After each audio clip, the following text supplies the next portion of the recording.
जी तो प्यारे बच्चों, कैसे हैं आप। मैं उम्मीद करता हूँ कि आप सब ठीक होंगे। आज की वीडियो में बात करेंगे आपसे internal structure of the root की। लास्ट टाइम हमने जो डिस्कस किया था वो internal structure of the stem था। अगर आप internal structure of the stem के ऊपर जो है वो पढ़ना चाहते हैं पहले, तो आप गूगल सर्च बार पे लिखें internal structure of the stem, या ये जो लिखा हुआ है इंटरनल स्ट्रक्चर स्टेम या internal stem structure space GS academy, तो आपको मेरी ये वाली वीडियो मिल जाएगी। फिलहाल अभी हम बात कर रहे हैं आपसे internal structure of the root की। ठीक है, तो अब यहाँ पे जो है बेसिकली हम ये जानते हैं कि आखिर internal structure of the root में क्या है।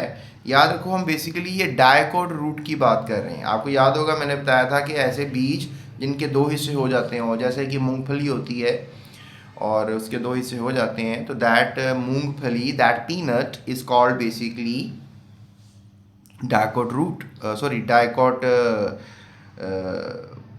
Seed, right, that is dicot seed. अभी हम उन अब उसका लेट से दैट कोई पौधा हो या कोई इस तरह का बीज हो जो दो हिस्से हो जाता है। बहुत से ऐसे बीज हैं, जैसे आपने चना खाया होगा, सफ़ेद चना, काला चना, उसको भी अगर आप गीला करके उसकी ऊपर वाली कवरिंग उतारें तो उसके भी जो बीज हैं वो दो में तकसीम हो जाएंगे। आपने मकई खाई होगी, मकई आपको पता है कि वो दो हिस्सों में डिवाइड नहीं होती, तो that is monocot, right, that is called monocot. तो ये क्या है, डाइकॉट। ठीक है, तो अब हमने आज इसके इंटरनल स्ट्रक्चर के बारे में पढ़ना है। इसमें भी तीन बेसिक टाइप्स ऑफ टिश्यूज़ हम पढ़ेंगे।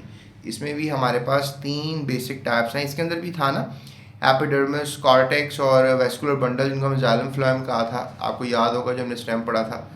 इसके अंदर भी आपको एपिडर्मिस, कॉर्टेक्स और जाइलम फ्लोएम आपको मिलेंगे, लेकिन इसमें एडिशनली आपको मिलेंगे रूट हेयर्स। ठीक है, एपिडर्मिस, कॉर्टेक्स, जाइलम फ्लोएम आपको इसमें भी मिलेंगे, लेकिन इसमें आपको क्या एडिशनल चीज़ मिलेगी, रूट हेयर्स। यानी कि इसमें छोटे छोटे से, जिस तरह गाजर के बाल आपने कभी देखे हो या मूली के बाल देखे हो ना, उसके अंडरग्राउंड वो स्टेम के ऊपर ही होते हैं, बहरहाल इसकी रूट के ऊपर भी बाल होते हैं।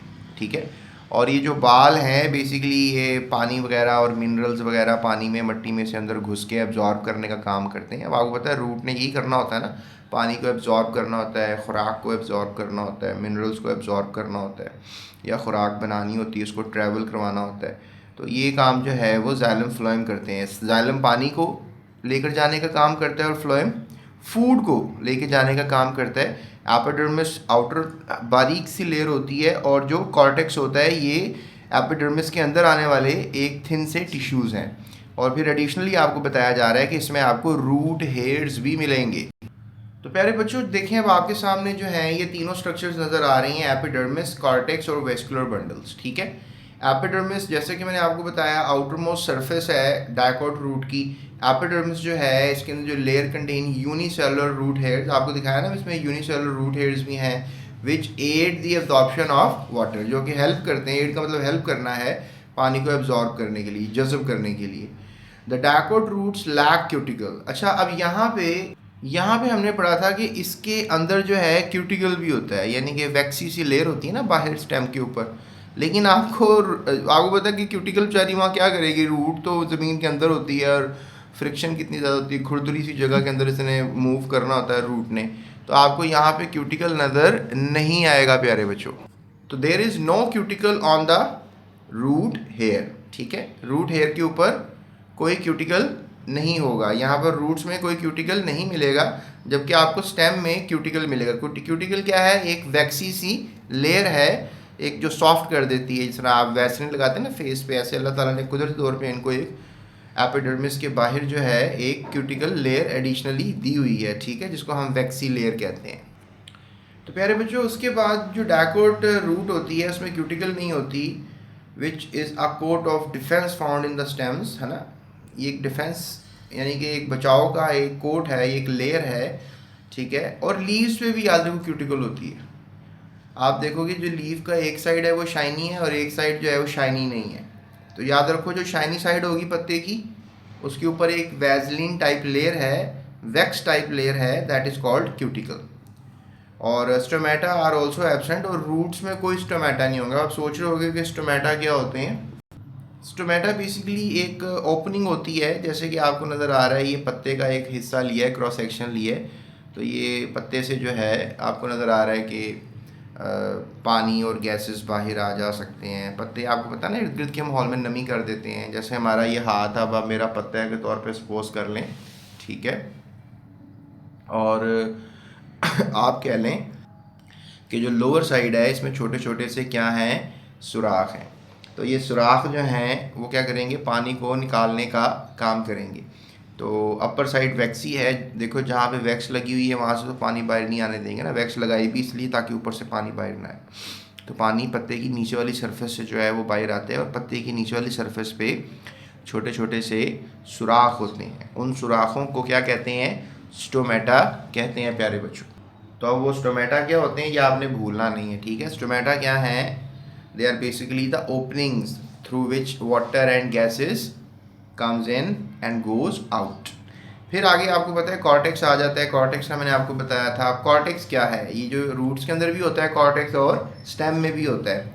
टिश्यू होते हैं ना ये, this consist of large thin walled rounded cells of numerous intercellular spaces between them. यानी कि जो कॉर्टेक्स होते हैं ये एक large thin walled rounded cells होते हैं, यानी गोल गोल से सेल्स होते हैं, और ये न्यूमरस होते हैं, इनमें स्पेसेस भी होती हैं। इंट्रासेलुलर स्पेसेस का मतलब है, जिस तरह आपको अब ये कॉर्टेक्स नज़र आ रहा है, इसके इंट्रासेलुलर का मतलब है कि इनके दरमियान थोड़ी बहुत जगह भी होती है। सेल्स होते हैं ना जिस तरह दो, अब जिस तरह ये पेन है और ये उसका मैं आपको दिखा रहा हूँ, दैट इज़ दी कैप। तो इन दोनों के दरमियान देखो एक थोड़ी सी डिस्टेंस है और इनके दरमियान एक स्पेस है, that space is called intrapleural space. तुम कहोगे सर ये कौन सा लफ्ज़ हुआ पेनुलर, तो मैं कहूँगा हाँ जरा सेल का सेलुलर हो सकता है तो पेन का पेनुलर क्यों नहीं हो सकता। दैट इज़ द कॉन्सेप्ट, ठीक है। तो प्यारे बच्चों उसके बाद जनाब हम बात करेंगे आपसे कि they aid in the preservation of food and water. और ये प्रिजर्व यानी कि सेव करना, किसको सेव करेगा, ये कॉर्टेक्स फूड को स्टोर करेगा और पानी को स्टोर करेगा बवक्त ज़रूरत, फिर काम आ सकेंगे ना ये। उसके बाद लास्ट में जो टिश्यूज़ आते हैं वो आप सबको ही पता है, वेस्कुलर बंडल्स हैं, और उनमें क्या क्या आते हैं, जाइलम और फ्लोएम, दोनों को इकट्ठा क्या कहते हैं, वेस्कुलर बंडल्स।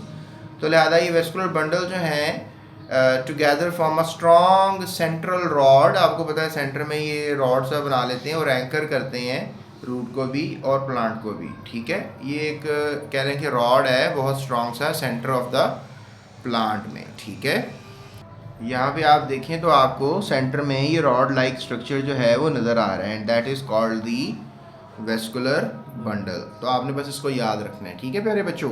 तो ये था हमारा आज का लेक्चर जिसमें हमने स्टडी किया इंटरनल रूट स्ट्रक्चर। तो आई होप आपको इंटरनल रूट स्ट्रक्चर की तीनों टिश्यूज़ के बारे में भी पता लग गया होगा और कैसे ये डिफरेंट है फ्रॉम दी स्टेम स्ट्रक्चर के, इंटरनल स्टेम स्ट्रक्चर के, ये भी आपको पता लग गया होगा, ठीक है। तो दोनों आपने अच्छी तरह से याद कर लेने हैं। सो that's it, thank you so much, अपना ख्याल रखिएगा। और अगर आपको कोई और वीडियो देखनी है तो यूट्यूब सर्च बार पे इस टॉपिक का नाम लिख दें और साथ GS Academy लिखें स्पेस डाल के, तो आपको वो वीडियो भी मिल जाएगी। और अगर आपको इस चैप्टर के नोट्स चाहिए तो वो भी मिल सकते हैं, ठीक है।